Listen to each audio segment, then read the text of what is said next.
called me and told me about Charlene, how she died, I looked around me at the bruise on my shoulder and the hole in my living room wall.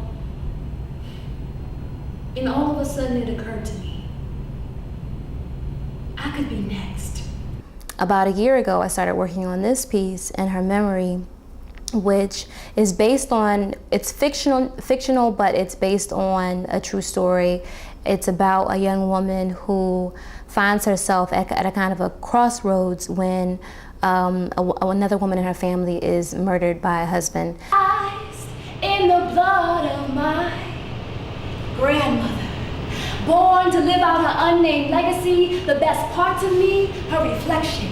My mother's grandmother's mother speaks to me. In the background of her soft whisper, I hear the tune of a slave ship rocking on Atlantic seasick waves.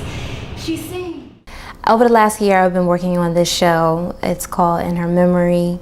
And that's taken up a lot of like my creative kind of time and space.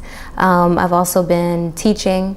I teach theater and poetry to young people through Blackout Arts Collective. Blackout Arts Collective is a national organization, uses art as a tool for social change. We're based here in New York, but we have chapters in 6 other cities.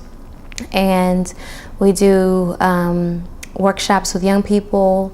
We collaborate with community-based organizations around campaigns related to education or the criminal justice system. I started thinking about this piece probably about two or 3 years ago, and then in the last year I started to really kind of put pen to paper and write it, and it's gone through several evolutions, you know.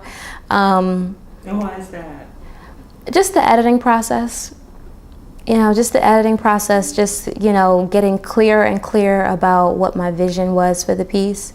And also just getting, you know, really good critical feedback from my, you know, my sisters, fellow artist sisters, and from, you know, Wema, my director, and just folks around me who were just like giving me really good feedback about how to take the piece to the next level. Let me give you a real quick warm-up, Piper, because I really don't want you to start without warming up yourself. Mm-hmm. Let's do our articulation exercise. Straight out to me.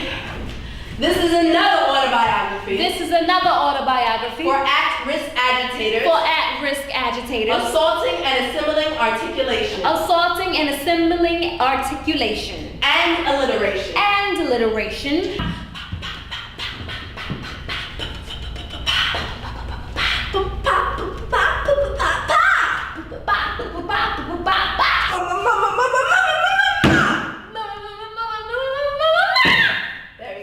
These days, what high school you go to affects what college you get into, and what college you get into affects how much money you're making when you get out here in this world.